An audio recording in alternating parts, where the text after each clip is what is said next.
ලෝකයේ රටක් වන ගෝලීය ආර්ථික අර්බුද වලට ඍජුවම බලපාන රටක් වන තාමත් සංවර්ධනයේ වෙමින් පවතින රටක් වන අද කෑම වේල ගන්න පුත්තලට හෙටත් ඒ කෑම වේල ගන්න පුළුවන්ද කියලා ප්‍රශ්නයක් තියෙන රටක් වන ශ්‍රී ලංකාවේ ඉඳලා නැගී සිටින්නම් මෙරට අධ්‍යාපන පද්ධතිය තුළ ව්‍යවසාය කුසලතා නිර්මාණය කිරීමට ඇති අවධානය සාධාරණී කළ හැක යන යෝජිත ප්‍රස්තුතිය මේ සභාගාරයේ පළමු වර ස්ථාපිත කිරීමට අවසරයි මුලින්ම යෝජිත නායකයා ලෙස වගකීම් ඉටු කරමින් යොමු වෙන මාතෘකාව නිර්වචනය කිරීමට කතාව ආරම්භයේදී මම ලංකාව කියන්නේ මොකක්ද කියලා පැහැදිලි කරා. එහෙනම් යොමු වෙන මාතෘකාවේ දෙවන වචන ඛණ්ඩය අධ්‍යාපන පද්ධතිය.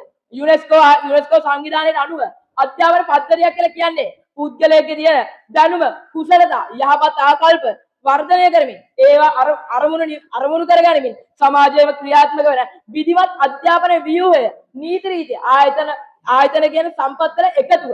එතනින් එහාට ගියාම ව්‍යවසාය කුසලතා ලෝක බැංකුවට අනුව ව්‍යවසාය කුසලතාව කියන්නේ සාර්ථක ව්‍යාපාරයක් හෝ ව්‍යාපෘතියක් ආරම්භ කිරීමට ඒක සාර්ථකව කළමනාකරණය කර ගැනීමට එහිදී මතුවන අභියෝගතා හා අවදානම් ජය ගැනීමට පුද්ගලයෙක් සතු වෙන්න ඕන හැකියාව. එතනින් එහාට ගියාම නිර්මාණය ඔක්ස්ෆර්ඩ් ශබ්දකෝෂයට අනුව නිර්මාණය කියලා කියන්නේ පෙර නොවූ දෙයක් නැත්නම් දැනට පවතින දෙයක් ඊට වඩා වෙනස් ආකාරයකින් නැවුම් බවින් සුවිශේෂී බවින් යුතු ලෙස ප්‍රයෝජනවත් අර්ථ සම්පන්න අදහසක් ඔස්සේ අලුතින් බිහි කරන ලබන ක්‍රියාවලිය.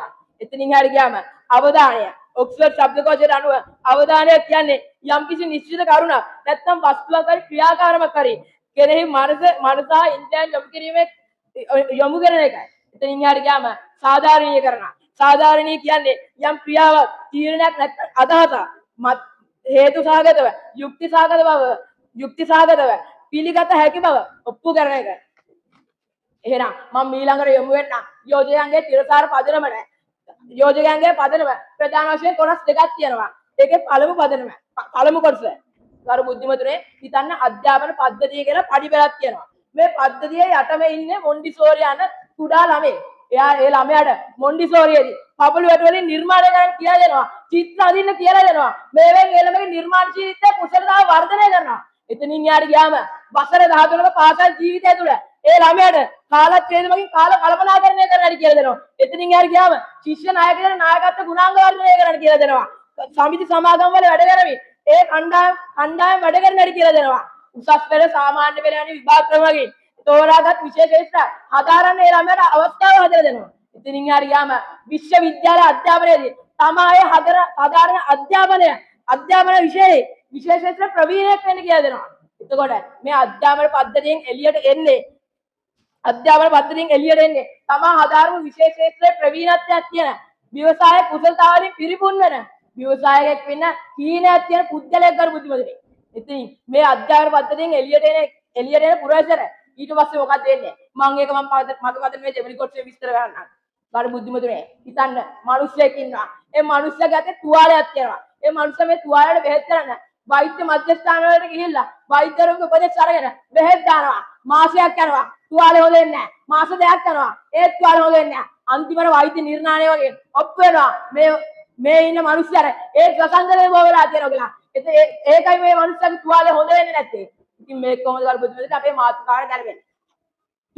මේ මනුෂ්‍ය කැලේ තියෙන තුවාලය. මේ තුවාලය තමයි ලංකාවේ ව්‍යවසායයෙන් බිහි වෙන ප්‍රශ්නය.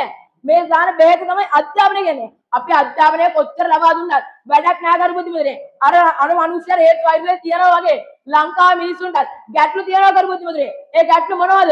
ආර්ථික ගැටලු තියනවා කර බුද්ධිමතුනේ. සමාජීය ගැටලු තියනවා. දේශපාලන ගැටලු තියනවා කර බුද්ධිමතුනේ. මේ වගේ ගැටලු තියනකම් ව්‍යවසායයෙන් බිහි වෙන විශේෂ කොහොමද තියන්නේ?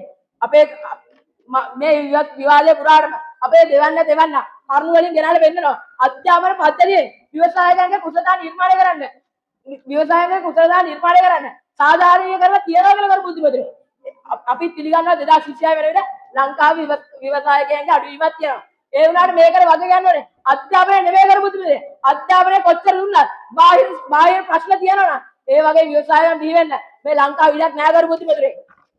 2022 ජූලි 5 රනිල් වික්‍රමසිංහ මැතිතුමාගේ ලංකාව බංකොලොත් රාජ්‍යයක් කියලා පිළිගත්තා. ඒ වගේ රටක කොහොමද කර බුද්ධිමතුනේ ව්‍යවසායය බිහි වෙන්නේ? ආර්ථික ප්‍රශ්න තියෙනවා. ව්‍යවසායය කොහොමද නම් ව්‍යාපාරයක් ආරම්භ කරන්නේ?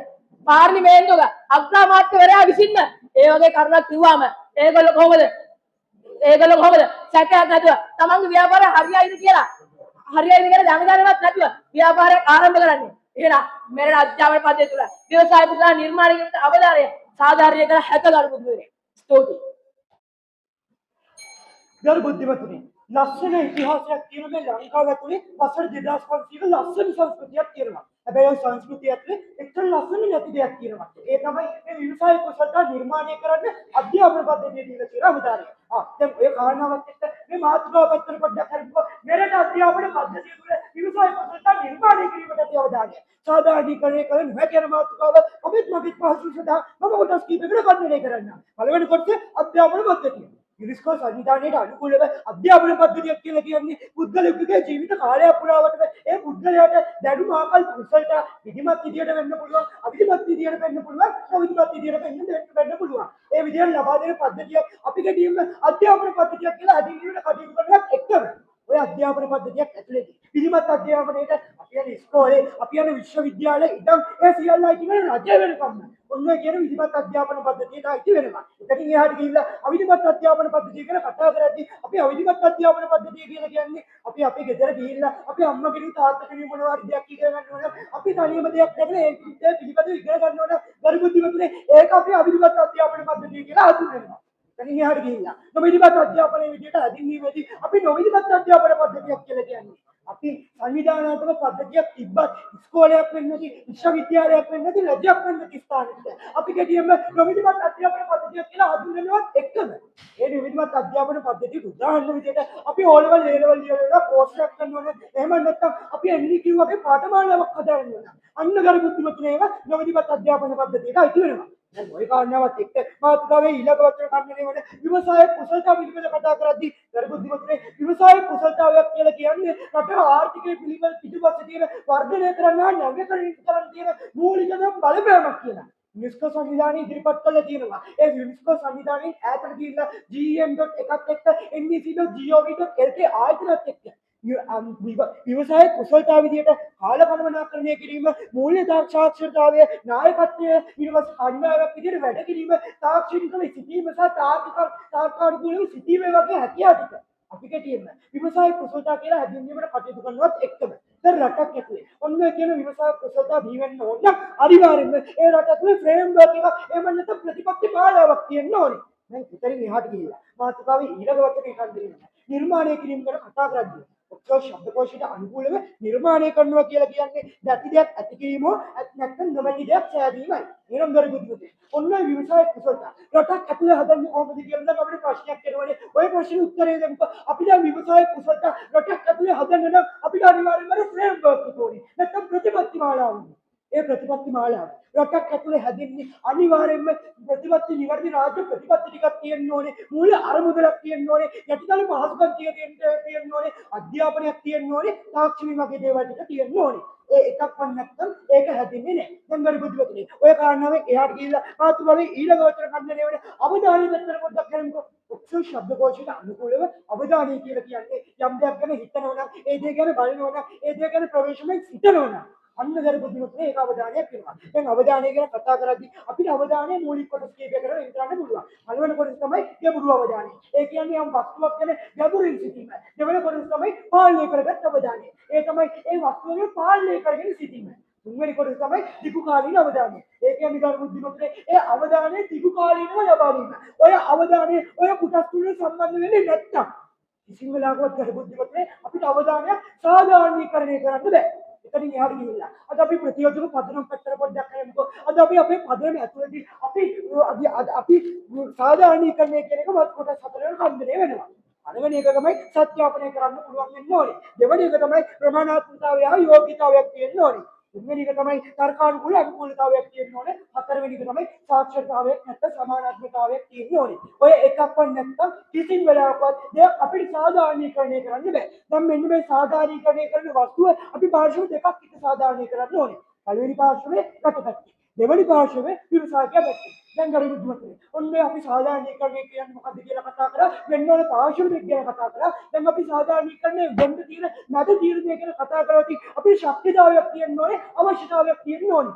ශක්තිතාවය ගැන කතා කරද්දී අධ්‍යාපන පද්ධතිය කියලා කියන්නේ මගේ අතේ මට මෙහෙම අරන් පෙන්නන්න පුළුවන් කියලා නෙමෙයි. අධ්‍යාපන පද්ධතිය කියන්නේ සතර ජාවලින් සතර පැත්තෙන් විසුලා තියෙන දෙයක්. ඔය අධ්‍යාපන පද්ධතිය ඔය විශ්ලා තියෙනවා වගේම දෙයක් කරන්න පුළුවන් නම් ඔය අධ්‍යාපන පද්ධතිය ඇතුලේ අද ලංකාවේ විවසායක නිර්මාණය වෙනවද නෑ ඇයි ඔය අධ්‍යාපන පද්ධතිය සාක්ෂරතාවයක් විදිහට ඉංග්‍රීසි ආකාරයේ සාමාන්‍යීකරණය කරන්න පුළුවන් මට්ටමකින් කළේ නෑ ඊට පස්සේ අවශ්‍යතාවයට අනුව කටයුතු කරද්දී අවශ්‍යතාවයට අනුව සිදු කළේ නෑ නැත්නම් අද ලංකාව ආර්ථික අර්බුදයක තියෙන්නේ නෑ අපි විතරද මේ කියන්නේ අර්බුදයක මේක සාතුකාම් ක්‍රියාවන් තියෙනවා දෙයක් සාධාරණීකරණය කරන්න ඕන මුළු මේක අසාධාරණ වෙලා තියෙනවා අද ලංකාව අසාධාරණ මට්ටමක තියෙනවා බොරුවෙන් දිනාගත්ත ඔබේ ජීවිතයේ ඇත්ත දැනුවත් වුණා දෙපැත්ත ඔබේ හිත තිත්තයි සත්තයි ඔබේ හදවත එසේනම් මෙරට අධ්‍යාපන පද්ධතිය තුළ ව්‍යවසාය කුසලතා නිර්මාණය කිරීමට ඇති අවධානය සාධාරණීය කළ හැක යන මාතෘකාව අපේ මාතෘකාව දෙවන වරටයි යෝජක පෙළින් පුබුදුවාලීමට දෙන්න මටත් මතකට අවසරයි. අපේ පළමුවන එහෙම නැත්නම් නායකයා පෙන්වා දුන්නා මෙරට ව්‍යවසායක සංවර්ධන සංඛ්‍යාලේඛනය. එහි දත්ත වාර්තා දෙස බැලුවම පේනවා 2020 වර්ෂයේ සිට 2023 වර්ෂය දක්වා ව්‍යවසායක ප්‍රතිශතය ගැන 2020 වර්ෂයේදී 5.36ක් වෙනවා. 2021 වර්ෂයේදී 4.98ක් වෙනවා. 2022 වර්ෂයේදී 4.53ක් බවට පත් වෙනවා. 2023 වර්ෂයේදී 4.53 බවට පත් වෙනවා. මේ දත්ත වාර්තා වලින් පේනවා ගරු බුදුමුතුනේ 2020 වසරේ ඉහළ ව්‍යවසායක ප්‍රතිශතය පෙන්වුම් කරනවා කියලා. පසුව කෙමෙන් 2021 වර්ෂයේ 2022 වර්ෂයේ 2023 වර්ෂයේදී අඩුවීම පෙන්වුම් කරනවා. හේතුව ශ්‍රී ලංකාවේ තියෙන ආර්ථික ප්‍රශ්න ආර්ථික අර්බුදයෙන් හින්දා කොවිඩ් වසංගතයෙන් හින්දා ශ්‍රී ලංකාවේ තියෙන විවිධ වූ ආර්ථික ප්‍රශ්න හින්දා කෙමෙන් පසුබෑම සිදු වෙලා තියෙනවා. එමෙන්ම 30 වසරක කුරිරු යුද්ධය අවසන් වීමත් එක්ක ඒ කියන්නේ සිවිල් යුද්ධය අවසන් වීමත් එක්ක 2009 2011 වසරත් ව්‍යවසායක සංවර්ධනයේ ඉහළ දැන්වීම සිද්ධ වෙලා තියෙනවා. හැබැයි 2022 වසරේදී නැවත සංවර්ධනයේ පසුබෑම සිදු වෙලා තියෙනවා. හේතුව ශ්‍රී ලංකාවේ තියෙන ආර්ථික ප්‍රශ්න, ආර්ථික අර්බුදය, රට බංකොලොත් වීම, ඒ වගේම කොවිඩ් වසංගතය පැමිණීම. මේ හේතු හින්දා ශ්‍රී ලංකාවේ තියෙන 2022 වර්ෂයේදී ව්‍යවසායක ප්‍රතිශතයේ සංවර්ධනීය අඩු වෙලා තියෙනවා. හැරෙන්නම් මගේ දෙවන කාරණයට අධ්‍යාපන පද්ධතිය තුල ව්‍යවසායකයන්ට ලබා දෙන සේවය මොකක්ද? ගරු බුදුමතුනේ අපි මුලින්ම අධ්‍යාපන පද්ධතියක් කියන්නේ මොකක්ද කියලා හඳුනගන්න. අධ්‍යාපන පද්ධතියක් කියන්නේ පාසලට විතරක් කොට වෙච්ච දෙයක් නෙමෙයි. පාසල වෙන්න පුළුවන්, පෙර පාසල වෙන්න පුළුවන්, විශ්වවිද්‍යාලයක් වෙන්න පුළුවන්, වෘත්තීය පූර්ව මධ්‍යස්ථානයක් වෙන්න පුළුවන්.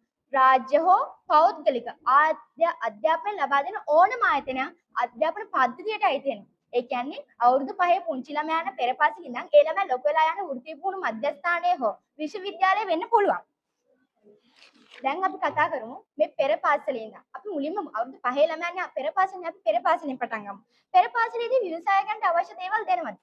ඕක කරමුනේ. ඒට හේතු තමයි දරුන්ගේ නිර්මාණශීලීත්වය, ස්වාධීන සිතුවිලි, ගැටලු විසඳීමේ හැකියාව, නායකත්ව ගුණ වර්ධනය කිරීම, තම අදහස් නිදහසේ ඉදිරිපත් කිරීමටත් අවස්ථා ලැබීම, කණ්ඩායම් ක්‍රියාකාරකම් වලට සහභාගී වීම, කුඩා ව්‍යාපෘති හා භූමිකා රංගන සංවිධානය කිරීම, නාට්‍යවාදන හැකියාව, ආත්ම විශ්වාසය, නිර්මාණාත්මක ක්‍රීඩා අත්කම් ක්‍රියාකාරකම්, ඒ විතර නෙමෙයි තීරණ ගැනීම, වගකීම් බාර ගැනීම වගේ උසස් ක්‍රියාමාර්ග මේ පෙර පාසල මගින් ලබා දෙනවා. ඒ තමයි ව්‍යවසායකට අවශ්‍ය මූලිකම කුසලතා ටික. ගරුතුනේ එතනින්ම තේරෙනවා මෙරට අධ්‍යාපන පද්ධතිය තුළ ව්‍යවසාය කුසලතා නිර්මාණය කිරීමට අවධානය සාධාරණ ලෙස ලබා දීලා තියෙනවා කියලා. ඒකට හේතුව මූලිකම කුසලතා ටික පෙර පාසලෙන් ලබා දීලා තියෙන හින්දා. හැරෙන්නම් මම පාසල වෙත. පාසලේදී වාර්ෂිකව පොළක් පවත්වනවා. ඒකේ ළමට යන්තම් දැනුමක් ලැබෙනවා. ලාභය, අලාභය, වියදම් ගැන. සංගම් පිටුවීම සිදු කරනවා. විද්‍යා සංගමයක් කරන්න පුළුවන්, පරිසර සංගමයක් කරන්න පුළුවන්, නවෝත්පාදන සංගමයක් කරන්න පුළුවන්. ඒ තරනේ වාර්ෂිකව හෝ මාසිකව සම්මන්ත්‍රණ පැවැත්වීම සිදු වෙනවා.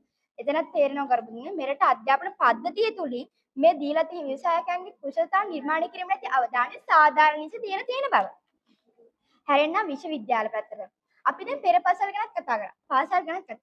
විශ්වවිද්‍යාලයේදී ඇත්තටම ව්‍යවසායකයන්ට අවශ්‍ය දේවල් වෙනවද? ඔව්. ඒකට හොඳම උදාහරණය තමයි ඌව වෙල්ලස විශ්වවිද්‍යාලය. හේතුව 2006 වර්ෂයේදී ව්‍යවසායකත හා කළමනාකරණ පීඨයක් ආරම්භ කරලා තියෙනවා. එතනින් තේරෙනවා කරුණේ මෙරට අධ්‍යාපන පද්ධතිය තුළ ව්‍යවසායක කුසලතා නිර්මාණය කිරීමට අවධානය සාධාරණ ලෙස දීලා තියෙන බව. හැරෙන්නම් මගේ තෙවන මාතෘකාවට. ඒ තමයි වෘත්තීය පුහුණු මධ්‍යස්ථානවල ව්‍යවසායකයන්ට අවශ්‍ය දේවල් සිදු වෙනවද? ඕක කරමු. ලංකාවේ වෘත්තීය පුහුණු මධ්‍යස්ථාන කීයක් විතර පිළිලා තියෙනවද? 50ක් 60ක් නෑ ගන්නේ. 2447ක් පිටවල තියෙනවා.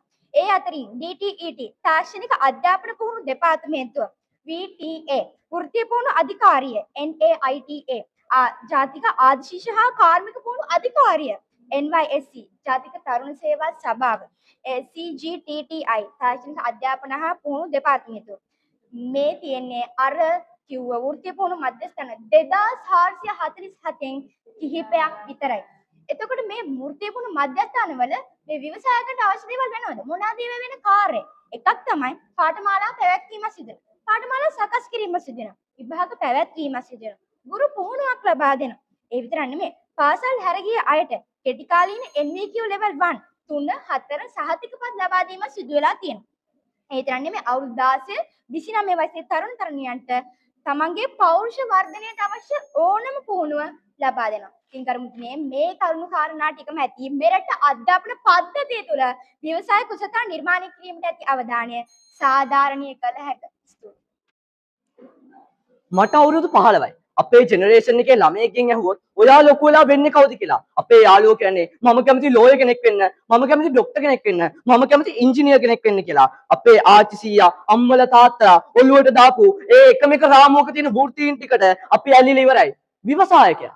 කවුද මේ විවසායකයා කියන්නේ? අපි දන්නේවත් නැහැ. එතකොට කොහොමද ගරුයා බුද්ධිමතුනේ ලංකාව තුල ව්‍යවසායක කුසලතා ටික නිර්මාණය කරන්නේ? එකී පූර්විකාවත් එක්ක අවසර ප්‍රතියෝජක දෙවන්නා වශයෙන් මෙරට අධ්‍යාපන පද්ධතිය තුල ව්‍යවසායක කුසලතා නිර්මාණය කිරීමට ඇති අවධානය සාධාරණීකරණය කර හැක යන ප්‍රතියෝජක ප්‍රස්තුතය දෙනවටත් මේ සභාගත බෙහෙත් ස්ථාපිත කිරීමට දෙන්න මට අන්මතකට අවසර. ගරුයා බුද්ධිමතුනේ මෙරට අධ්‍යාපන පද්ධතිය කිව්වම මේ කතා කරන මාත් මේ බලන් ඉන්න ඔබත් අපි හැමෝම මේ අධ්‍යාපන පද්ධතිය කොටස් කරවෝ. එතකොට අධ්‍යාපන පද්ධතියක් කියලා කියන්නේ ලංකාව පුරාවටම විසිරීලා තියෙන කන්නංගර මහත්තයාගේ නිදහස් අධ්‍යාපනයත් එක්ක ලබා දෙන සියලු දෙනා ලැබිය යුතු අයිතිවාසිකමක් කරන්නේ. එහෙනම් එච්ච ලොකු වපසරියක කොයිතරම් ලොකු ශක්තිතාවයක් තියෙනවද? අපි අද කතා කරන විවසායක කුසලතා ටික නිර්මාණය කරන්න ගන්නේ සිග්නල් ට්‍රොයිඩ්ගේ මනෝ විශ්ලේෂණ වාදය අනුව පාසල් යන දරුවෙක්ගේ පාසල් යන අවධියේදී මනස තුළ කුසලතා නිර්මාණය කිරීම හැකියාව 200ක් දක්වා ඉහළ තත්ත්වයක පවතිනවා කියලා පැහැදිලිව සඳහන් වෙලා තියෙනවා. අන්න ඒ වගේ වාතාවරණයක් ඇතුළත විධිමත් අධ්‍යාපන පද්ධතිය තුළ කොච්චර ලොකු ශක්තිතාවයක් තියෙනවද? මෙන්න මේ ව්‍යවසායක කුසලතා ටික නිර්මාණය කරන්න. මගේ කරුණු ගේන්න කලින් මම ප්‍රශ්න දෙකක් ඔන්න ඔය විදිහට ඉදිරිපත් කරා. දැන් ඕගොල්ලෝ අංක දාලා ලියා ගන්න ඊළඟට ගේන්න ඕන කරුණු පහ තෘප්ත වෙනවද? ඒ තෘප්ත වෙනවා නම් විතරයි අධ්‍යාපන පද්ධතියේ මෙන්න මේ ව්‍යවසායක කුසලතා නිර්මාණය කිරීමට ඒ කරුණු සාධාරණීකරණය වෙලා තියෙන්නේ. අංක 1 මහාචාර්ය ඇලම් ගී විසින් වසර ගණනාවක් සිදු කරන පරීක්ෂණයක් තියෙනවා. ඒකෙදි ව්‍යවසායක චර්යා නිර්මාණය වීමට නම් අධ්‍යාපන පද්ධතිය තුළ තියෙන්න ඕන කොටස් පහක් පැහැදිලිව සඳහන් වෙලා තියෙනවා. 1. කාර්යහනී අයිතිය. ඒ කියන්නේ දරුවා ව්‍යාපෘතියක් කරනවා හොයවා. ඒකේ සම්පූර්ණ අයිතිය, සම්පූර්ණ වගකීම දරුවට දෙන්න ඕන ගන්නේ. එතනින් එහාට වැරදීමට ඇති ඉඩකඩ අසාර්ථක වීම දඩුවමක් ලෙස නක් නොවන ඉගෙනුම මෙවලමක් ලෙස සලකන පරිසරයක් අද ලංකාව තුළ තාමත් දීලා නැහැ. එතනින් එහාට ගිහින් කතා කරාම නායකයා කියනවා ඉස්කෝලේ පීරියඩ් 8න් ඔන්න ඔය ව්‍යවසාය කුසලතා ටික අපිට ඇති කරගන්න පුළුවන්ලු. ගරයා බුද්ධිමතුනේ වැඩි කතා කරන්න ඕනේ නැහැ. අපේ ලංකාව තුළ තියෙන්නේ බිත්ති 4කට කොටු වෙච්ච අධ්‍යාපන පද්ධතිය. ළමයාට සමාජයේ එක එක අයත් එක්ක ගැටෙන්න දෙන්නේ නැහැ. ගැටෙන්න දෙන්නේ ඔන්න ඔය මූල කල්පනාකරණය සංනිවේදන කුසලතා තාක්ෂණික මෙවලම් මැනි සැබෑ ලෝකයට අවශ්‍ය නැහැ විෂය බාලාවේ නැහැ කරන්නේ. එතකොට කොහොමද අපි මේක සාධාරණීකරණය කරන්නේ? එතනින් එහාට ගිහින් කතා කරාම දරුවන්ගේ සහජීව හා අවදානම් ගැනීමේ තීරණය අගය කිරීමක් අපේ පාසල් තුල මේ වන විට සිද්ධ වෙන්නේ නැහැ. එතනින් එහාට ගිහින් කතා කරාම ලංකාව තුල තියෙන්නේ විභාග කේන්ද්‍රය හා කටපාඩම් සංස්කෘතිය. හරියට යෝජකයන්ගේ දෙවැන්න තුන්වැන්න සිව්වැන්න කටපාඩම් කරපු කතා හතරක් තමයි ගෙන හැදලා තියෙන්නේ. ලංකාවේ අධ්‍යාපන පද්ධතියත් ඔය වගේ අධ්‍යාපන පද්ධතිය තුළ ප්‍රායෝගික දැනුමට අටපාඩම් ධර්මයෙන් තමයි විභාග ලියන්නේ. එතකොට දරුවන් තුළ නිර්මාණශීලී හැකියාව වර්ධනය වෙනවද? එතනින් එහාට ගිහින් ඕලෙවල් උපකාරක පන්ති ලංකාව වෙනකොට වර්තමානයේ වෙනකොට ඔන්නේ උපකාරක පන්ති රැල්ලක් ඇතිලා තිනවා. සාමාන්‍ය පෙර උසස් පෙළ විභාග ඉතාමත් අසීරු වෙලා තියෙනවා. එතකොට දරුවන් කෙරෙහි දැඩි මානසික පීඩනයක් වෙනවා. එතනින් එහාට ගිහින් කතා කරාම විශ්වවිද්‍යාල අවස්ථා සීමිත වෙලා තියෙනවා. විශ්වවිද්‍යාල අවස්ථා සීමිත වෙලා තියෙනවා. දැන් නායකයා කියනවා උසස් පෙළ කළා විශ්වවිද්‍යාලෙ ගිහින් Taman කැමති විෂයක් කරන්න පුළුවන්. ගරුයා බුද්ධිමතුනේ උසස් පෙළ කළා සිසුන් දහස් ගාණක් සමත් වුණත් අද වර්තමානයේ විශ්වවිද්‍යාලයට තේරීපත් වන්නේ ඒ උසස් පෙළ කරපු සිසුන් ගානේ 123ක් 125ක් අතර නා. ඔය ටිකෙන් විශ්වවිද්‍යාලයට තේරීපත් වුණා කියනකො රැකියා අවස්ථාවකට විශ්වවිද්‍යාල තේරීපත් වෙලා. එහෙනම් විශ්වවිද්‍යාලයේ තේරීපත් වුණා නම් ඇයි අර ටොයින්ටන් වටරවම ඉදිරියේ ඉඳගෙන මේ අපිට රැකියා ටික දෙන්න කියලා ඕන් ඉල්ලන්නේ. එතනින් එහාට ගිහින් සම්පත් බෙදී යාමේ අසමානතාවය. ලංකාවේ නාගරික පාසලකට තියෙන සම්පත් ටික නෙවෙයි ලංකාවේ ගම්පත් පාසලක තියෙන්නේ. එතකොට මේක සාධාරණීකරණය කරන්න බෑ. එතනින් එහාට ගිහින් කතා කරාම ඔන්න අපේ නායකතුමා පදනමේ සඳහන් කළා. ඔන්න ඔය අධ්‍යාපන පද්ධතිය කොටස් 3කට බෙදෙනවා කියලා. ලංකාවේ අධ්‍යාපන පද්ධතිය විධිමත් ලෙස බෙදෙනවා. ඒ කියන්නේ ලංකාවේ විධිමත් අධ්‍යාපන පද්ධතිය. ලංකාව වගේ අධ්‍යාපන පද්ධතියක විධිමත් අධ්‍යාපන පද්ධතියක මූලික මතය වෙලා තියෙන්නේ O level කරලා ડોක්ටර් කෙනෙක් ඉංජිනේර කෙනෙක් එක. ඉතින් එහාට ගිහින් නොවිධිමත් අධ්‍යාපනය ගත්තාම ඔන්න ඔය NVQ courses ටික ලංකාවේ තියෙනවා. හැබැයි ඒගොල්ලෝ අපිට ස්පොන්සර් ගන්න නැහැ. මොකෝ ලංකාව තුල ඒ වගේ වටපිටාවක් නැහැ. අනිත් එක විධිමත් අධ්‍යාපනයේ යෙදෙන ගම ඒ ළමයට හැකියාවක් නැහැ. ඔන්න ඔය කියන NVQ courses ටික ගන්න. ලංකාවේ උඩ පහසුකම් ටික දීලා නැහැ. ඒතකොට සාධාරණීකරණය කරන්න බෑනේ කරුනේ. එතන ඉහාට ගිහින් කතා කරාම මැලේසියාව වාර්ෂික ආදායම් 100%ක් වෙනි මුදලා ව්‍යවසායික කුසලතා වර්ධනය කරන්න යොදවනවා. එතනින් හරි ලංකාව වාර්ෂික ආදායමේ 100.01ක් පමණ යොදවන්නේ. අන්න ලංකාව අදින්න ආර්ථික අර්බුදයක ලංකාව හැදුවේ ડોක්ටර්ස්ලා ඉංජිනේර්ස්ලා බිහි කරන්න විතරයි. නමුත් මැලේසියාව ව්‍යවසායික මේ කුසලතාවලින් ව්‍යවසායික පද්ධතිය ශ්‍රී ලංකාවට වඩා ඉදිරියෙන් ඉන්නේ. ඕන්න ඔය ව්‍යවසායික ප්‍රතිපත්ති ටික හරියට ක්‍රියා කරා.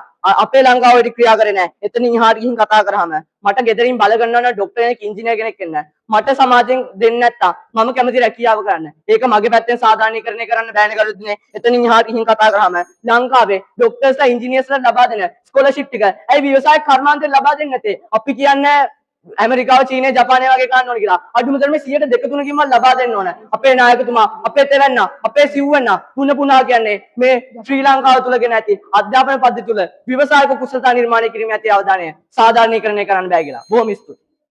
කත්ත ගුණාංග මිනිස්සෙක් ඉස්සරහට ගිහිල්ලා කතා කරන්න ඒ විතරක් නෙමෙයි කරු බුද්ධිමතුනේ. මොකද්ද මේ ව්‍යවසායකත්වය කියලා ඉගෙනගෙන අධ්‍යාපන පද්ධතිය තුලින් ව්‍යවසාය කුසලතා නිර්මාණය කරගෙන එළියට එන ළමයාට ව්‍යවසායකත්වයේ හීනෙට කියන සිත තියාගෙන ඉන්න ලංකාවේ දැන් නැගී සිටින්නම් මෙරට අධ්‍යාපන පද්ධතිය තුල ව්‍යවසායක කුසලතා නිර්මාණය කිරීමට ඇති අවධානය සාධාරණීකරණය කළ හැකි යන යෝජිත ප්‍රස්තුතය තෙවන වරටත් ස්ථාපිත කිරීමට ජාතික ව්‍යවසායක සංවර්ධන අධිකාරිය 2016 අංක 7 දරන පාර්ලිමේන්තු පනත යටතේ 2018 වාර්ෂික වාර්තාවක් නිකුත් කරලා තියෙනවා. ඒකේ සඳහන් වෙන පරිදි ගමින් ගමට ගිහිල්ලා නගරෙන් නගරයට ගිහිල්ලා ව්‍යවසායකත්ව සමංගම දෙයක් පටන් ගන්න තියන අයට කොහොමද මේ රැකියාව දියුණු කරගන්නේ කියලා කියලා දෙනවා. ඒ කියලා දෙන එකම අධ්‍යාපනයක් නෙමෙයිද කරු බුද්ධිමතුනේ. ඒක අධ්‍යාපනයක් නේද?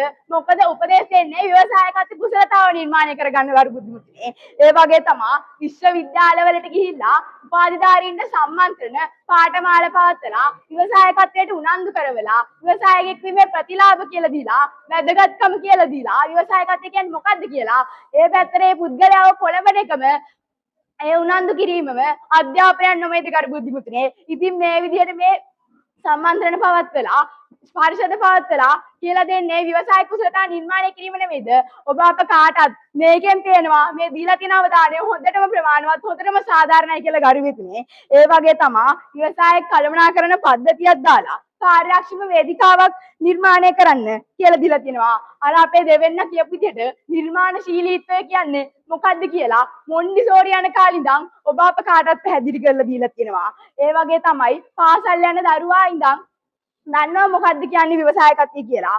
මේ විදිහට කියන්නේ මේ ව්‍යවසායකත්වයේ කුසලතා නිර්මාණය කරන්න දීලා තියෙන අවධානය සාධාරණයි කියලා. ඊළඟට මං හැරෙන්නම් අධ්‍යාපන ප්‍රතිසංස්කරණ වලට. ඒ කියන්නේ නව විෂය නිර්දේශය. කලින් රැකියාවට යන කෙනා හදන ක්‍රමය වෙනුවට රැකියාව උත්පාදනය කරගෙන හදලා ඉන්නවනේ කරුවිතුනේ මුලින්ම.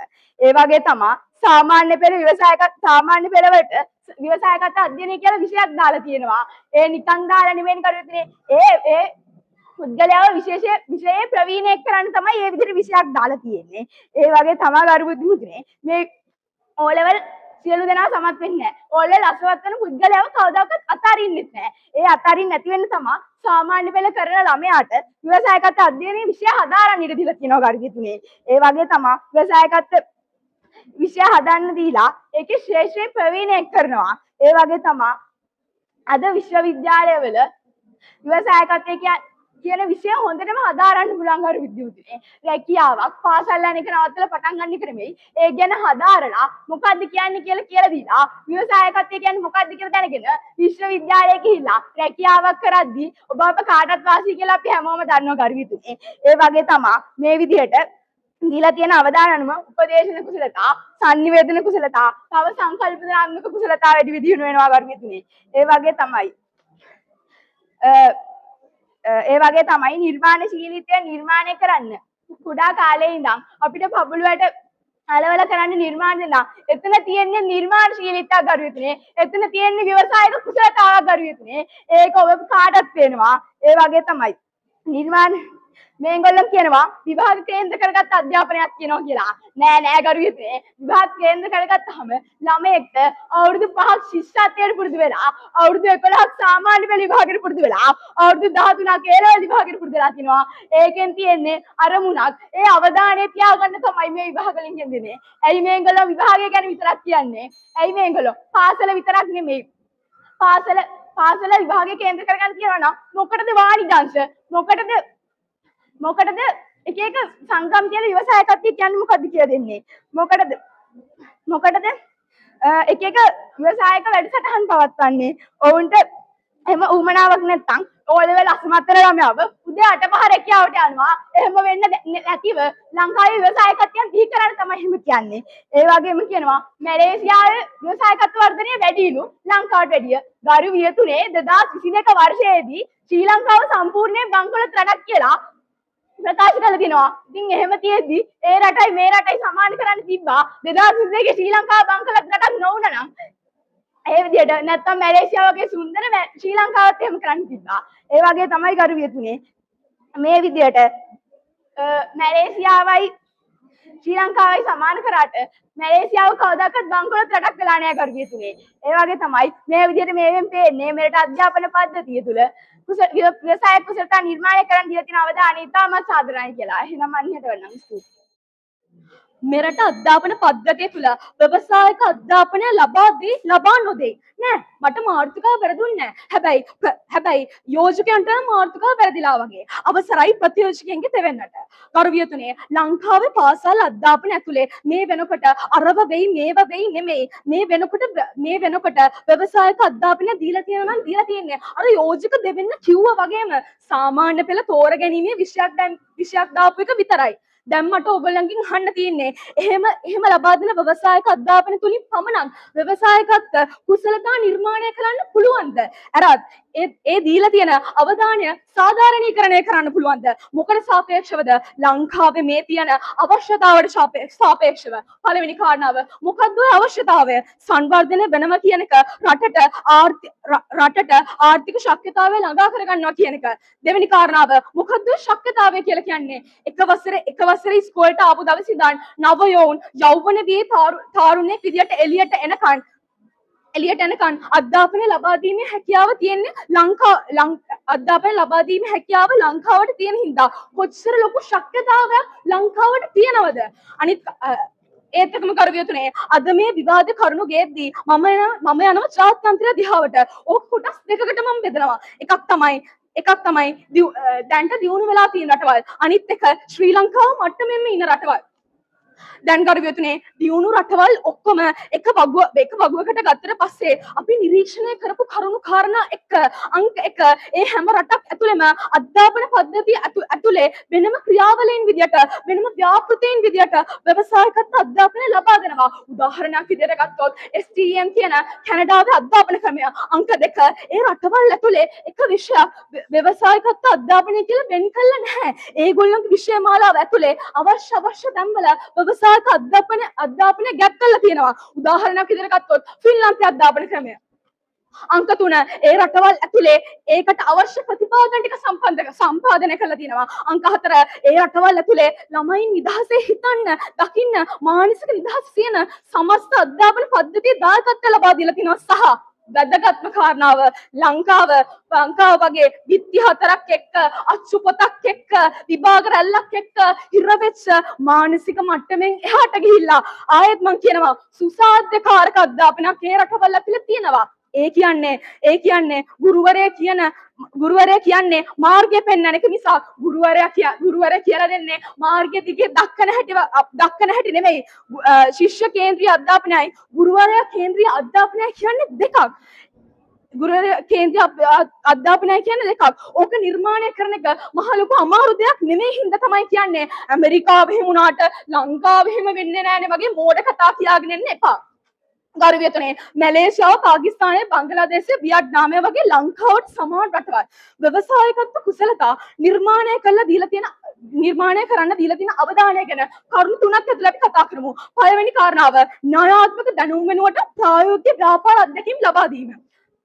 උදාහරණයක් විදිහට ගත්තොත් Ministry of Higher Education Malaysia එහෙමත් නැත්නම් MOHE ආයතන විසින් කරපු පරීක්ෂණ වලට අනුව මැලේසියාවේ අධ්‍යාපනය ලබා දෙන අතරතුර සැබෑ ව්‍යාපාරයක් පවත්වාගෙන යන්න ඉඩකඩ ලබා දීලා තියෙනවා. තුන්වෙනි කාරණාව කර්මාන්ත ශ්‍රේෂ්ඨ සමග ඍජු සම්බන්ධතා පැවැත්වීම. උදාහරණයක් විදිහට ගත්තොත් Higher Education Communication Commission එහෙමත් නැත්නම් HEC යන ආයතන විසින් කරපු පරීක්ෂණ වලට අනුව පාකිස්තානය සහ මැලේසියාව වෙන රටවල් වල ව්‍යාපාරික සහ කර්මාන්ත ශාලා හිමියන් වගේම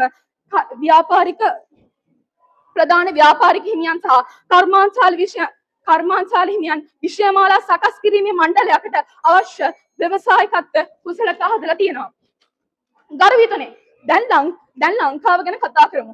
ශිෂ්‍යත්ව පේපරේ අමාරුයි කියලා ශිෂ්‍යත්ව පේපරේ අමාරුයි කිව්වා කියලා ගිනි පෙළි වලින් ළමයි පුච්චන අම්මලා ඉඳිද්දි O level A level අමාරුයි කිව්වා කියලා බෙල්ල වල දාගන්න මගේම යාළුවෝ ඉඳිද්දි එහෙම පීඩනයක් එක්ක ලංකාව වගේ අධ්‍යාපන ක්‍රමයක් ඇතුලේ අද ඉන්නේ ඔව් ලංකාවත් මම අර කලින් කිව්වා වගේ රටක් තමයි. හැබැයි අඩුම තරමේ උත්සාහයක් ගන්න තිබ්බා. අවශ්‍ය කුසලතාවයන් ටික නිර්මාණය කරන්න තිබ්බා. මේ තියෙන අධ්‍යාපන ක්‍රමය වෙනස් කරන්න තිබ්බා. නෑ එහෙම අවධානයක් දීලා නෑ. ඔව් O level වලට සබ්ජෙක්ට් එකක් දීලා තියෙනවා. වෙනස් හැබැයි ඒ සබ්ජෙක්ට් එක ආපු දවස් ඉඳන් ප්‍රසංස්කරණයක් වෙලා නෑ. වෙනස් වීමක් වෙලා නෑ. අනිත් එක ව්‍යවසායකත්ව කුසලතාවය කියන්නේ එක පොතකට සීමා කරන්න පුළුවන් දෙයක් නෙමෙයි. ලංකාව රජයක් විදියට, ලංකාව රාජ්‍ය ප්‍රතිපත්තියක් විදියට ලංකාවේ පාසල් අධ්‍යාපනය දෙන්න පුළුවන්. ඇයි අඩුම තරමේ විශ්වවිද්‍යාල අධ්‍යාපනයවත් දෙන්න බැරි? එහෙමත් දීමේ අවකාශය නැහැ. රටක් විදියට අවශ්‍යතාවය අහසුසර තියාගෙන දැන් මේ කියන මෙතුමල්ලා ගේන්න තියෙන කරුණු අදේ හෙටේ නෑ ක්‍රියාත්මක වේවි කියලා අනාගතේ හීන පෙන්වන්න පුළුවන් දේවල් විශ්වාස කරන්න පුළුවන්ද? අරත් ඒව සාධාරණීකරණය කරන්න පුළුවන්ද කර්වියතුනේ? බෑ. රූම් වෙත්ත කරගෙනවා හාෆ් ෂීට් උඩ යනවා මොවුන් අපිට සුරංගනා කතා කියනවා. එසේනම් අවසරයි මෙරට අධ්‍යාපන පද්ධතිය තුළ විවසායගත කුසලතා නිර්මාණය කිරීමට ඇති අවධානය සාධාරණීකරණය කළ හැකි යන යෝජක ප්‍රස්තුත සිව්වනවතාවට ස්ථාපනය කිරීමට කතා ප්‍රවිෂ්ඨයම හැරෙන්නම් ප්‍රතියෝජක පිළේ කණ්ඩායම් නායකයට බුද්ධිමිතුනේ ඒ හරි පුංචි බොරුවක් කියනවා. එයා කියනවා විවසායගත කුසලතා කියන්නේ කාලකර්මණාකරණයලු නිර්මාණශීලී චින්තනයලු. ඒක හරියට අධ්‍යාපන පද්ධතිය උගන්වන්නේ නැලු. බුදුමිනේ නිර්මාණශීලී චින්තනය කියන එකට අපේ දෙවන්න තුන්වන්න පෙන්නන දුන්න කර බුදුමිනේ පෙරපාසලේ ඒ පබල් වටේ තියලා කරන නිර්මාණශීලී චින්තනය උපදවන්න කරන ගන්නේ කියලා. එතකොට මේගොල්ලෝ කියනවා කාල කර්මණාකරණය කරන්න කියලා. ගරුවත් බුදුමිනේ පීරියඩ් 8කට වෙන් කළා උගන්වනවා කියන්නේ ළමයට මේ විෂය මේ වෙලාවේ මේ පීරියඩ් එක මේ වෙලාවට උගන්වනවා කියන්නේ කාල කළමනාකරණය නෙමෙයිද කර බුදුමිනේ. එතකොට මේක අධ්‍යාපන පද්ධතියෙන් නෙමෙයිද කියලා තියෙන්නේ. අධ්‍යාපන පද්ධතියෙන් තමයි කරපුදුනේ. එතකොට ප්‍රතියෝජක පිළේ කණ්ඩායම නායකයා කියනවා එක ලොකු කතා කියනවා. මේගොල්ලෝ කියනවා කරුණා බුද්ධිමතුනේ. එතකොට ඔයගොල්ලෝ කිව්ව විදිහට මොකද්ද මේ අධ්‍යාපනයෙන් දීලා තියෙන්නේ කියලා. අධ්‍යාපනයෙන් දීලා තියෙන්නේ අධ්‍යාපනය ළමයාට මේ දේ උගන්වන්න කියලා. 5 වසරේ ඉඳන් ඒ කියන්නේ ශිෂ්‍යත්ව විභාගෙන් නම් ඒ ලෙවල් කරලා විශ්වවිද්‍යාලයකට යනකම් උගන්වනවා. ඒ ප්‍රතියෝජක පිළේ කණ්ඩායම නායකයා කරුණු පිළිහෙන් මේ එන්නන් දෙවෙන්න ගාවට ප්‍රතියෝජක පිළේ දෙවෙන්න කියනවා කරුණාපතුනේ. විවසායගතයක් කියන්නේ කවුද කියලා අධ්‍යාපනයෙන් කියලා දීලා නැහැ කියලා. කරුණාපතුනේ පොඩි කාලේ ඉඳන් උගන්වන එක අධ්‍යාපන පද්ධතියේ කරනවා නම් පොඩි කාලේ ඉඳන් මේ විවසායගත කුසලතා නිර්මාණය කරනවා. මේගොල්ලෝ දැන් ඊළඟට කියයි සෙව්වන්න නැගිටලා විභාග මූලික කරගත් අධ්‍යාපනයන්න තියෙන්නේ කියලා. බුද්ධිමුතුනේ විභාග මූලික කරගත් අධ්‍යාපනය කියන්නේ 3 වසරේ ඉඳන් 5 වසර යනකම් තියෙන ශිෂ්‍යත්ව විභාගයට ළමයා එකම අවධානය එකම දෙයකට ફોකස් කරලා දීලා ගන්නවා ඉගෙන ගන්නවා. බුද්ධිමුතුනේ එතකොට ළමයාගේ තියෙන එකම අවධානය වැඩි වෙනවා. ඒ කියන්නේ එකම අරමුණකට දෙන්න පුළුවන් අවධානය වැඩි. ඒකත් විවසායගත කුසලතාවයක් නෙමෙයිද? ප්‍රතියෝජක පිළේ දෙවන්න කියනවා කටපාඩම් කතා වෙන්න කියලා. අපි නම් හිතුවේ ඒගොල්ලන්ගේ තුන් වෙන්න කරේ කටපාඩම් කතාවක් කියලා කර බුදුමිනේ. එයා කොලේ අනිත් පැත්ත හරවනවා. කොලේ මේ පැත්ත හරවනවා. හරි බුදුමිනේ එහෙම කතා කරන්න ඕනේ නැහැ නේද? හරි විදියට කතා කරන්න පුළුවන් නේ. ඒකත් එක ප්‍රතියෝජක පිළේ දෙවන්න උදාහරණයක් ගන්නකො. එයා කැමති පොල් ව්‍යාපාරයක් කරන්න. එයා පොල් වලට හරි මාසයක් කරපුදුනේ. එයා O level කරන එක නවත්තලා එළියට ඇවිල්ලා පොල් ව්‍යාපාරයක් කරනවාද? O level කරලා A level කරලා විශ්වවිද්‍යාලයකට ගිහිල්ලා පොල් කියන්නේ මොකද්ද? පොල් ගෙඩියක් හිටවන්න රසායනික පොහොර කාබනික පොහොර මෙහෙම හදන්න ඕනේ. පොල් ගෙඩිය අන්තර්ගතය මේකයි කියලා ඉගෙනගෙන ඇවිල්ලා මේ පොල් ව්‍යාපාරයක් කරන එක හොඳ කරපුතුනේ. එසේ ප්‍රතියෝජක පිළේ දෙවන්නක් කරු විදිහට එන්නම් ප්‍රතියෝජක පිළේ තුන්වන්න කාවට. ප්‍රතියෝජක පිළේ තුන්වන්න නම් කරේ කරපුතුනේ කටපාඩම් කතාවක්. ඒ කියන්නේ මොකද්ද කියලා අහනවා. ඒ කියන්නේ කරපුතුනේ අපි දන්න විදිහට නම් ඉංග්‍රීසි ඕඩිය පළවෙනි අකුර. එතකොට කරපුතුනේ මේගොල්ලෝ කියන විභාග මූලික කරගත් අධ්‍යාපනයේ ළමයට අවධානයක් නම් දෙන්නේ. එතකොට මේගොල්ලෝ කියන්නේ එන්න බොරු තර්කයක් නේද? එන්න බොරු එකක් නේද? ප්‍රතියෝජක පිළේ කණ්ඩායම් නාගයා මහා ලොකු වචන දාලා ගෙනාව පදනවා. කොහොම කරත් මේගොල්ලෝ අන්තිමට කියන්නේ හැකියාවක් නැහැ කියලා පෙන්නලා දුන්නා. ප්‍රතියෝජක පිළේ කණ්ඩායම් නාගයා තත්ත්ව වාර්තාවත් එක්ක පෙන්නලා දුන්නා. සාධාරණීකරණය කරන්න පුළුවන් කියලා කරුණා බුදුමතුනේ. එතකොට ප්‍රතියෝජක පිළේ තෙවන්න කියනවා ව්‍යවසායගතයට යොමු කරලා තියෙන මුදල් අඩුයි කියලා. ජපානයේ වැඩිලු, මැලේසියාවේ වැඩිලු. ඒගොල්ලෝ දන්නේ නැති ලංකාව කියන්නේ තුන්වෙනි ලෝකයේ ආර්ථික අර්බුදවලින් පීඩා විඳින පුංචි රටක් කියලා. කරුණා බුදුමතුනේ ඒ පුංචි රටේ තියෙන ආර්ථික ප්‍රශ්න ටික මේගොල්ලෝ කියන මැලේසියාව තියෙනද? නෑ කරුණා බුදුමතුනේ ලංකාව තියෙන දේශපාලන ටික මේගොල්ලෝ කියන මේ මැලේසියාව තියෙනද? නෑ කරුණා බුදුමතුනේ ලංකාවේ තියෙන මේ ආර්ථික සමාජීය ගැටලු ටික මේගොල්ලෝ කියන මේ මැලේසියාවේ රටවල තියෙනද? නෑ කරුණා බුදුමතුනේ එතකොට ඒගොල්ලෝ කියන මැලේසියාව වගේ ජපානයේ ලංකාවේ දේශපාලන ස්ථාවරයක් තියෙනවා. ලංකාවේ සමාජය සුන්දර නම් විවසායකින් බීම වැඩි වෙන්න පුළුවන් කරපුදුනේ. ඒකත් එක්ක ඒගොල්ලෝ කියනවා පාසල විතරයිලු විවසායකින් බී කරන්නේ. කරුණා බුදුමුදුනේ පාසලෙන් එළියට ගිහලා අපි මොකද ඉගෙන ගන්න නැද්ද? විවසායගත කුසලතා නිර්මාණය වෙන්නේ නැද්ද? ප්‍රතියෝජක පිළේ දෙවන්න වෙන්නවා. විශ්වවිද්‍යාලයේ මේ ටික වන්නා කියලා. ප්‍රතියෝජක පිළේ දෙවන්න වෙන්නවා. පාසලෙන් මේ ටික වන්නා කියලා. බුද්ධිමතුනේ එතකොට මේගොල්ලෝ කොහොමද කියන්නේ මේ ටික හරියට ඉගෙනුවේ නැහැ. අධ්‍යාපනයේ වැඩක් නැහැ. අධ්‍යාපන පද්ධතියේ විභාගයක් විතරයි තියෙන්නේ. නගර බුද්ධිමතුනේ විභාගයක් විතරක්ම නෙමෙයි තියෙන්නේ. එතකොට මේගොල්ලෝ කියනවා ඔයගොල්ලෝ කියන ඔය අධ්‍යාපන පද්ධතියේ විශ්වවිද්‍යාලයක් තියනවලු. ඒකෙන් උපාධියක් කරන් එළියට. ඒ කියන්නේ රැකියාව විරහිත උපාධිධාරී උද්ඝෝෂණය කරනවා කියලා. බුදුනේ රැකියාව විරහිත උපාධිධාරීන්ට උද්ඝෝෂණය කරන්න වෙලා තියෙන රටේ තියෙන ඒගොල්ලෝ ගෙදර ඉඳන් පොඩි කාලේ ඉඳන් මානසික මේක හදනවා. ඔයා රජයේ රැකියාව කරන්න ඕනේ. ඔයා අටමහා ජොබ් එකකට එන්න ඕනේ. ඔයා රජයේ දෙන පඩිය ගන්න ඕනේ කියලා. එතකොට කරුණා බුදුමුදුනේ ඒ ළමයා ඒ කියන්නේ විශ්වවිද්‍යාලේ එළියට එන එක කැමති නැහැ. විවසායගත කුසල ඒ කියන්නේ විවසායගත ව්‍යාපාරයක් කරන්න. එතකොට සිව්වනවතාවට කියන්න තියෙන්නේ මෙරට අධ්‍යාපන පද්ධතිය වල විවසායගත කුසලතා නිර්මාණයට අති අවධානය සාධාරණීකරණය කරන්න පුළුවන් කියලා. එතනම් ස්තුතියි. අවසරයි ගරුවදනේ. අද මගෙන් මේ විවාදෙට තියෙන අවශ්‍යතාවය මොකද්ද? මගෙන් මේ විවාදෙ ඉල්ලන්නේ මොකද්ද? අන්නේ කියන අවශ්‍යතාවයට සාපේක්ෂවයි. ඒ වගේම සතියක් තිස්සේ දත්ත වාර්තා, කරුණු වාර්තා සමීක්ෂණ එක මං දැනගත්ත කරුණු කාරණා එක්ක මගේ ශක්තිතාවයට සාපේක්ෂව මේ විවාදයට සාධාරණීකරණය කරන්න පුළුවන් දායකත්වයක් දෙන්න නැගී සිටින ප්‍රතියෝජක සිව්වැනිය විදිහට. ගරුයතුනේ මෙතුමන්ලගේ නායකතුමා පටන් ගත්ත වෙලාවේ ඉඳන් නායකතුමා කිව්වා දෙවෙන්න කිව්වා තෙවෙන්න කිව්වා සිව්වෙන්න කිව්වා. අනේ රට බංකොලොත් රටට මේ දේවල් කරන්න බෑ. රට ආර්ථික ප්‍රශ්නවල ඉන්නේ. මේ ප්‍රශ්න ටික අද අපේ රට ඇතුලේ තියෙනවා. ගරුයතුනේ ඔබ අපි හැමෝම දැන් දහම් පාසල් යන ළමයි විදිහට අපි දන්නවා චතුරාර්ය සත්‍ය. චතුරාර්ය සත්‍ය දන්න අය විදිහට අපි ඉස්සෙල්ලා ගැටලුව හඳුන ගන්න ඕනේ. ගැටලුවට හේතුව හඳුන ගන්න ඕනේ. දැන් ගරුයතුනේ රට ආර්ථික අර්බුදයක තියෙනවා නම් ඕක තමයි ගැටලුව. ඔය කියන ගැටලුවට හේතුව මොකද්ද? ලංකාව ඇතුලේ හරි විවසායකයෝ නැහැ. විවසායකත්ව කුසලතා ටික නිර්මාණය කළා නැහැ. එතකොට ගරුවතුනේ මේ කියන ප්‍රශ්නෙන් ගොඩ එන්න නම් අපි කරන්න ඕනේ මොකද්ද? ඔය කියන විවසායකත්ව කුසලතා ටික නිර්මාණය කරන එක. අධ්‍යාපන පද්ධතියෙන් කරන්න ඕනේ අන්න ඒ දේ. ඒකට කියන තමන්ගේ සම්පත් ටික යොමු කළා. අන්න ඒක හරහා රට දියුණු කරගන්න නැතුව මෙතුමල්ලා අනේ අපිට බෑ අපිට සල්ලි නැහැ අපි බංකොලොත් දගා කී ඉඳලා ඇති වැඩක් නැහැ. මොකද ඒ දෙන අවධානය සාධාරණීකරණය කරන්න බෑ. එතකොට මෙතුමල්ලාගේ පදනමේ දෙවනි කාරණාව රට බංකොලොත් අපිට බෑ කියන තර්කෙ එතනින් ඉවරයි.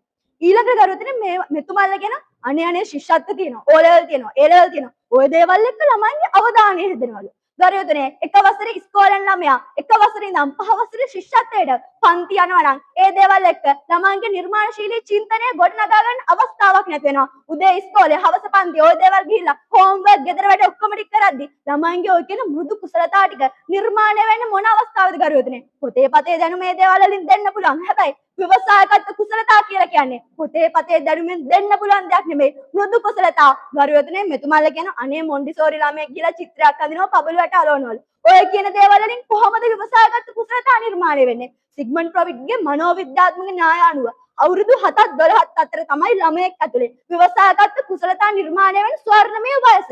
එතකොට ගරුවතුනේ ඒ වයස් කාලය ඇතුලේ කරන කිසි දෙයක් මෙතුමල්ලා කතා කරේ නෑ. මොන්ටිසෝරි කාලේ චිත්‍ර ඇඳපු එකයි පබුලට අලෝප එකයි ගැන මෙතුමල්ලා කතා කරා. එතකොට ගරුවතුනේ ඒක අපිට ගන්න බෑ මෙතුමල්ලා නායකතුමාගේ සිව්වැන්න වෙනකම්. ඔය කියන පෙර පාසල් අධ්‍යාපනය ගැන කතා කරා.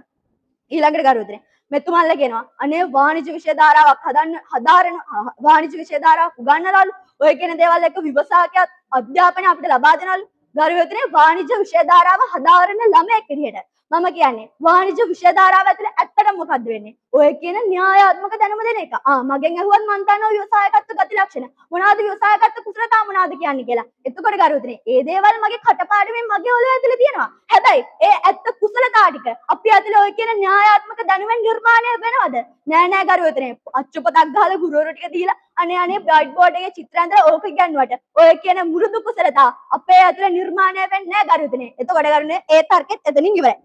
ඊළඟට ගරුවතුනේ මෙතුමාලා කියන අනේ අපි මැලේසියාව වගේ රටවල් ගෙනාවලු අපි රටවල් ගැන කතා කරාලු. ගරුවතුනේ අපි කියන්නේ කොයි වෙලාවකවත් අපේ රට ඇමරිකාවට ඕස්ට්‍රේලියාවට ඒ වගේ රටවල් වලට සමාන කරන්න කියලා. මැලේසියාව, වියට්නාමය, බංගලාදේශය ඒ වගේ රටවල් ගැන තමයි කතා කරේ.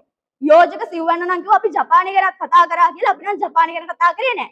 හැබැයි ගරුවතුනේ අපි කතා කරේ අපේ රටේ මට්ටමේ තියෙන රටවල් ගැන. ඒ රටවල් වලට ඒ දේවල් කරන්න පුළුවන් නම් ලංකාව වගේ ඒ මට්ටමේ තියෙන රටක් වෙච්ච ශ්‍රී ලංකාවට ඔය දේවල් කරන්න ශක්‍යතාවය තියෙනවා. ඊළඟට ගරුවතුනේ මෙතුමාලා කිව්වා O level fail වෙලා NVQ අධ්‍යාපනයට O level fail වෙච්ච ළමෙක්ට අතාරින්න නෑලු NVQ අධ්‍යාපනය තියනවලු. ගරුවතුනේ අන්න එතනම පේනවාද සමාජය ඇතුලේ ඔය කියන NVQ අධ්‍යාපනය ගැන තියෙන මානසිකත්වය. O level fail වුණොත් NVQ පාඨමාලාවක් කරන්න. හැබැයි ගරුවතුනේ අධ්‍යාපන පද්ධතිය ඇතුලේ වෙන්න ඕනේ මොකද්ද? විධිමත් අධ්‍යාපනය හැම යන ගමන් NVQ වගේ දේවල් ඇතුළත් නොවිධිමත් අධ්‍යාපනය සමාන්තරව යන්න ඕනේ. විධිමත් අධ්‍යාපනයේ O level fail වුණොත් විතරක් NVQ එකක් කරන්න ඒ වගේ මානසික මට්ටමක් අද සමාජය ඇතුලේ නිර්මාණය කරලා තියෙන්නේ. අපේ රටේ අධ්‍යාපන පද්ධතිය සාධාරණයිද ගරුවතුනේ? සාධාරණීකරණය කරන්න බෑ ගරුවතුනේ. ඊළඟට මෙතුමාලා කතා කරා අනේ පාරට් පීරියඩ් එකක් බෙදලා තිබ්බහම ළමයි කාලකරමනාකරණය ඉගෙන ගන්නවලු.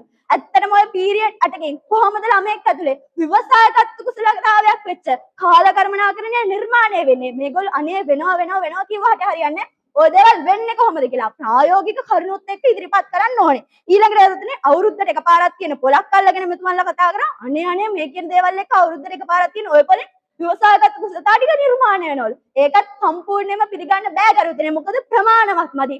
අධ්‍යාපන පද්ධතියට කරන්න පුළුවන් ශක්තියතාවයත් එක්ක ඕක ප්‍රමාණවත් මදි. කරුණු හතක් තියෙනවා මේ දේවල් කොහොමද අධ්‍යාපන පද්ධතිය ඇතුලෙන් සිද්ධ වෙන්නේ කියලා ඔප්පු කළා. අන්න සාධාරණීකරණය කරන්න පුළුවන්. ස්තුතියි.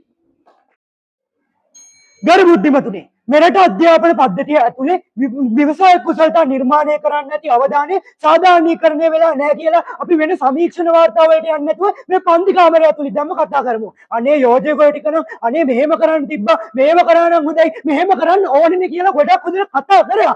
හැබැයි ව්‍යවසාය කුසලතාවයක් වෙන තාර්කික චින්තනයේ තිබ්බේ නැහැ. අන්නම ප්‍රශ්න එකද කතා කරේ නැහැ. අනේ ගරු බුද්ධිමතුනේ ඒකින්ද මේ පන්ති කාමරය ඇතුලේ එක කණ්ඩායමකට විතරයි මේ විවාදයේදී ව්‍යවසාය කුසලතා තියෙන්නේ. මෙන්න ගරු බුද්ධිමතුනේ ව්‍යවසාය කුසලතාවේ නිර්මාණය වෙලා නැහැ. දැන් එතනින් එහාට ගිහිල්ලා යෝජක සෙව්වන්න කියනවා අනේ විභාග වලින් එන්නේ ව්‍යවසායක අධ්‍යාපනය නැතුව මෙරට අධ්‍යාපන පද්ධතියක් එක්ක විභාගයක් විතරක් නෙමෙයි වෙන්නේ. අපිත් පිළිගන්නවා මල්ලි ලංකාවේ විධිමත් අධ්‍යාපනය ඇතුලේ විභාගයක් විතරක් නෙමෙයි එන්නේ.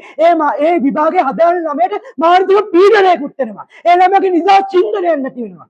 අන්න ගරු බුද්ධිමතුනේ විවසායක කුසලතා නිර්මාණය වෙන්න තියෙන හැකියාව එහෙමම නැති වෙලා දැන් යනවා. දැන් ওই කාරණාවත් එක්ක අපි දැන් යෝජකයන්ගේ පළවෙනි නායකයෙක් පැත්තට ආරම්භ කරමු. ඒගොල්ලෝ කියනවා අධ්‍යාපන පද්ධතියක් තියෙනවලු. ඒකේ ලස්සන චිත්‍ර දින්න කියලා දෙනවලු. ඒගොල්ලෝගේ පබළු ඇටලවන්න කියලා දෙනවලු. ගරු බුද්ධිමතුනේ මුලින්ම කියන්න ඕනේ අධ්‍යාපන පද්ධතියක් කියලා කියන්නේ අපි යන්නේ ඉස්කෝලේ විශ්වවිද්‍යාලය වගේ දේවල් ටික විතරක් නෙමෙයි.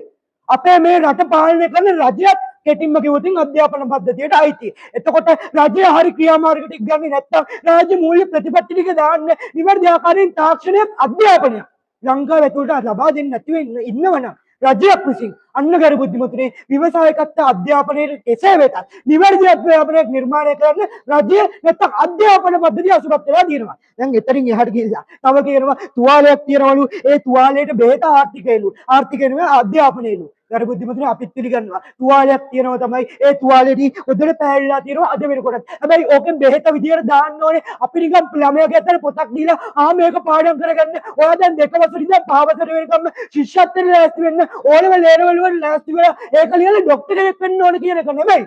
මේ තුවාලෙදී ලංකාව පැත්තෙන් බැලුවොත් ලංකාවේ තුවාලෙ විසඳන්න තියෙන හොඳම බෙහෙත් තමයි ඔන්න කියන ව්‍යවසායකයන් නිර්මාණය කරන එක. ඒ ව්‍යවසායකයෝ නිර්මාණය කරන්න ඕන නම් ව්‍යවසාය කුසලතා රටක් ඇතුළේ නිර්මාණය වෙන්න ඕනේ. ඒ ව්‍යවසාය කුසලතා රටක් ඇතුළේ නිර්මාණය වෙන්න නම් මේ අපේ පදනමේ ඉතාමත් ඇවිල්ලා පෙන්නන දුන්න ඔන්න ඒ ෆ්‍රේම්වර්ක් එක තියෙන්න ඕනේ. ගරු බුද්ධිමතුනේ කතා 4ක් ඉවරුණා. තාම කිසිම විදියකවත් කිව්වේ නෑ. ඇයි අපේ පදනම අසමත් වෙන්නේ කියලා. අනේ කියන්න කරගාතු අවසාන කතාවේ මත් මේක කියලා වෙන්නන්න.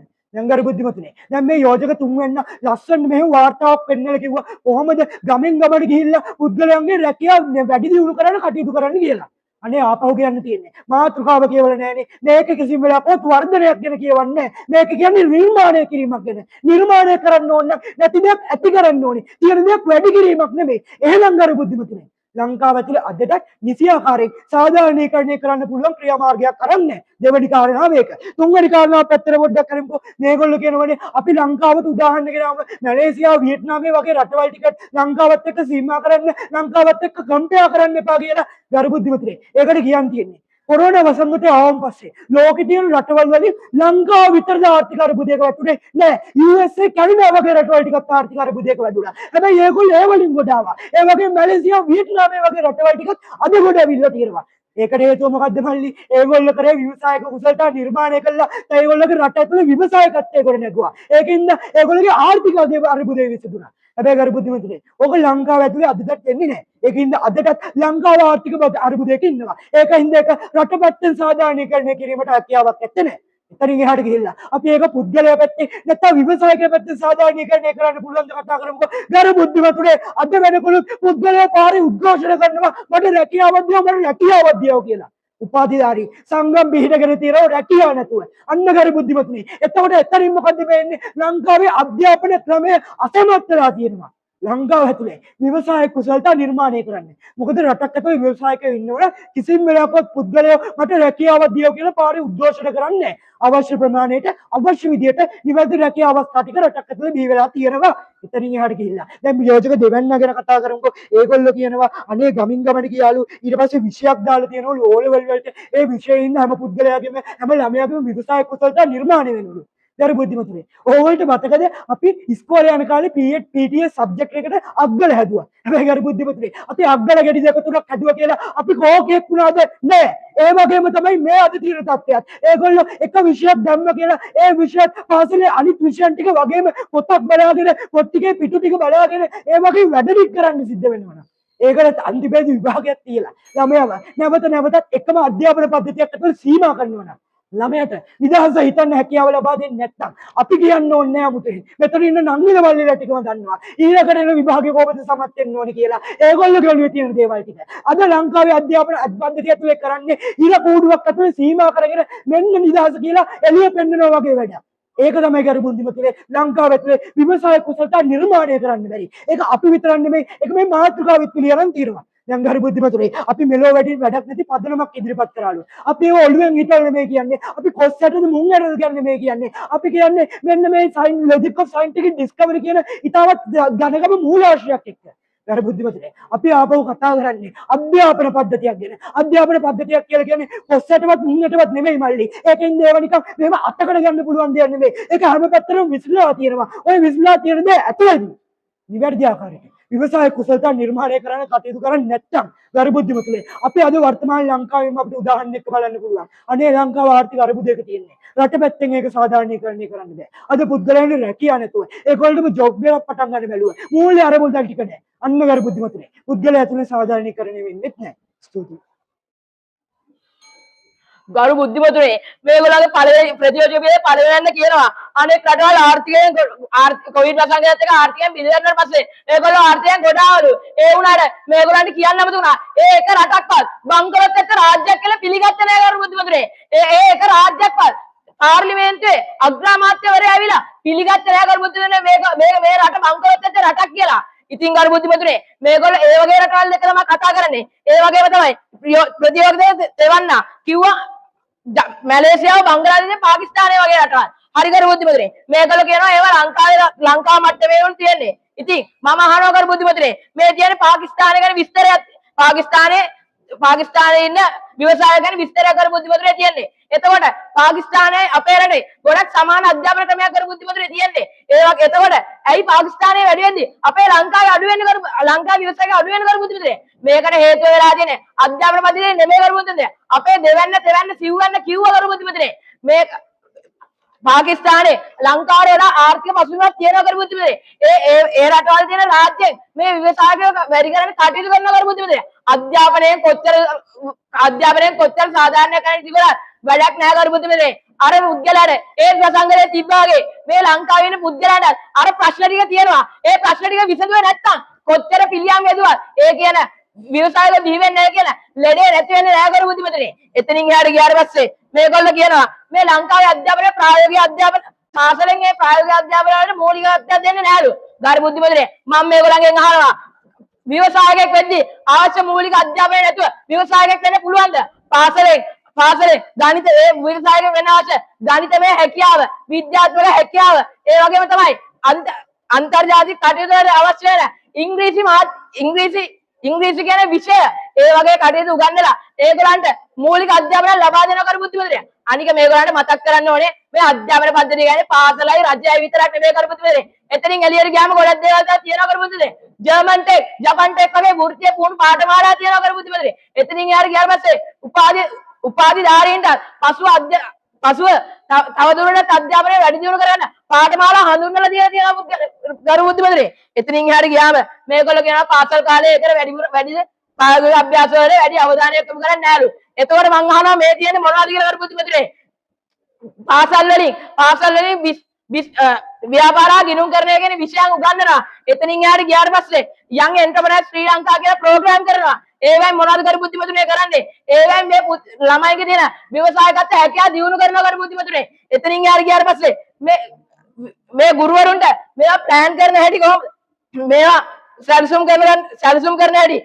ඒ වගේම තමයි මේ පාසල්ලා විශ්වවිද්‍යාල අතර සම්බන්ධතා ගොඩනගන හැටි කියලා දීලා තියෙනවා කරු බුද්ධිමතුනේ එතනින් එහාට ගියාට පස්සේ ඕලෙවල් විෂය අසමත්යත් කට්ටියට ව්‍යවසායක කුසලතා හදාරන්න අවස්ථාවක් හඳුන්වලා දීලා තියෙනවා කරු බුද්ධිමතුනේ ඒ වගේම තමයි මේගොල්ලෝ කියනවා අපේ අධ්‍යාපන පද්ධතියේ හැමමයිලු කිසි වෙනසක් උනේ නැහැලු එතකොට කරු බුද්ධිමතුනේ මම අහනවා අපේ 1947 CWW කන්නංගර විසින් පනවපු අධ්‍යාපන පද්ධතිය තාම තියෙන්නේ එතකොට මේ ප්‍රතිසංස්කරණ එකක්වත් වෙලා නැද්ද කරු බුද්ධිමතුනේ එදා ඉඳන් අද වෙනකම් ප්‍රතිසංස්කරණ 13ක් වෙලා තියෙනවා කරු බුද්ධිමතුනේ එතකොට මේගොල්ලන්ට ඒ මතය නැද්ද ඒවෙන් වෙනසක් තිබුණේ නැද්ද මම මේගොල්ලන්ගෙන් අහන්නේ 2009 සිවිල් යුද්ධයත් එක්ක රටේ උච්චතම අවස්ථාවකට ආපු වෙලාවේ ආර්ථික තත්ත්වය බිඳෙන්න සමාජීය තත්ත්වය බිඳෙනවා හැබැයි අධ්‍යාපන ප්‍රතිසංස්කරණයක් වුණාද නෑ කරු බුද්ධිමතුනේ ඇයි එහෙනම් එතනදී මේ සමාජයේ ඇයි එහෙනම් මේ ව්‍යවසායගත කඩා වැටුනේ ඇයි අනේ පරිශෝධන ඒ වර්ෂයේ ව්‍යවසායගත නිර්මාණ වැඩි කිරීම ව්‍යවසායගත නිර්මාණ බිහිවීම අඩු වුණේ ඒක උනේ කරු බුද්ධිමතුනේ අපි ගෙවේ බාහිර සාධක හින්දා එතකොට 2022 විෂය ප්‍රතිසංස්කරණයක් වුණාද කරු බුද්ධිමතුනේ එහෙම දෙයක් උන්නේ නැහැ ඇයි එහෙනම් ඒ අරුද්දේ නව ව්‍යාපාර බිහිවීම අඩු වුණේ ආර්ථික අපහසුතාව තිබ්බා අපි කියන්නේ අධ්‍යාපනයෙන් අපි අධ්‍යාපනය උපරිම සාධාරණයක් කරනවා කරු බුද්ධිමතුනේ අපේ දෙවන්න කරුණු ගෙනල්ලා පෙන්නවා කොහොමද මේ පාසලේදී මොන්ටිසෝරි කාලේ විශ්වවිද්‍යාලයේදී එතනින් එළියට ගියාම පුහුණු පාඨමාලාවේදී තව වෘත්තීය පුහුණු පාසල්වලදී කොහොමද මේ ළමයින්ට ව්‍යවසායයක් වෙන්න අවස්ථාව සැලසෙලා දෙන්න කියලා ඒ වගේම තමයි මේගොල්ලෝ කියනවා රැකියා විරහිත උපාධිධාරී කරු බුද්ධිමතුනේ මේ එක රැකියා විරහිත උපාධිධාරීකට ඇවිල්ලා ඉල්ලන්නේ ව්‍යවසායයක් වෙන්න කියලාද නෑ කරු බුද්ධිමතුනේ මේගොල්ලෝ ඉල්ලන්නේ රජයේ රැකියාව අටපහ රැකියාව මොකක්ද එහෙම වෙන්නේ හේතු වෙලා තියෙන්නේ ඒගොල්ලෝ පොඩි කාලේ ඉඳලා ඒගොල්ලන්ගේ අම්මලා ඔළුවට කියන්නේ පුතා ડોක්ටර් කෙනෙක් වෙන්න ඕනේ ඔයා ඉංජිනේර කෙනෙක් වෙන්න ඕනේ ඉතින් මේ වගේ සමාජීය පසුබිමක් නැතුව අධ්‍යාපනයෙන් ඒගොල්ලන්ට අවශ්‍ය ඔක්කොම කුසලතා දීලා තියනවා නම් මේකට වගේ කියන්න ඕනේ මේ සමාජ පසුබිම ආර්ථික පසුබිම නෙමෙයිද ඒගොල්ලෝ ව්‍යවසායයක් වෙන්න නෙමෙයි කරු බුද්ධිමතුනේ ඉල්ලන්නේ එතනින් එහාට ගියාම මේගොල්ලෝ කියනවා මේ පෙර පාසල් වලින් නිර්මාණශීලීත්වය ගොඩනගන්නේ නැහැලු කරු බුද්ධිමතුනේ පෙර පාසලේ ඉන්න ළමයාට බිස්නස් වෙනවාසේ ඉන්න ළමයට බිස්නස් කියන්නේ මොනවද? accounting කියන්නේ මොනවද කියලා දුන්නාට ඒක තේරෙන්නේ නැහැ කරපු දුන්නේ. ඒ හින්දා එයාගේ වයසට ගැලපෙන විදිහට නිර්මාණශීලීත්වය කියන්නේ නිර්මාණශීලීත්වය ගොඩනගන්න. ඒ වගේම තමයි එයාට මේ ව්‍යවසායකයෙක් වෙන්න අවශ්‍ය මූලික පදනම එයාට පොඩි කාලෙම දෙනවා කරපු බුද්ධිමතුනේ. එතකොට එයා පාසල් කාලේ ආවරපස්සේ විශ්වවිද්‍යාලයට ගියාට පස්සේ එයාට මේ විෂය හදාරන්න අවස්ථාවක් දෙනවා. එයා ඒ විෂය හදාරලා ඒ දවස් සමත් කරලා විශ්වවිද්‍යාලයට ගියාට පස්සේ එයාට ඒ විශ්වවිද්‍යාලයේ ප්‍රවීණයෙක් වෙන්න පුළුවන්. එතකොට මං අහන්නේ ව්‍යවසායකයෙක් වෙන්න අධ්‍යාපනයේ සාධාරණයක් ඉටු කරලා නැහැ කියලා මේගොල්ලන්ට ඔප්පු කරන්න පුළුවන් වුණාද කියලා බුද්ධිමතුනේ. එසේනම් ව්‍යවසායකයෙකු සහ නිර්මාණය කියන අධ්‍යාපනයේ දී ඇති අවධානය සාධාරණීකරණය පුළුවන් කර බුද්ධිමතුනේ. ස්තුතියි.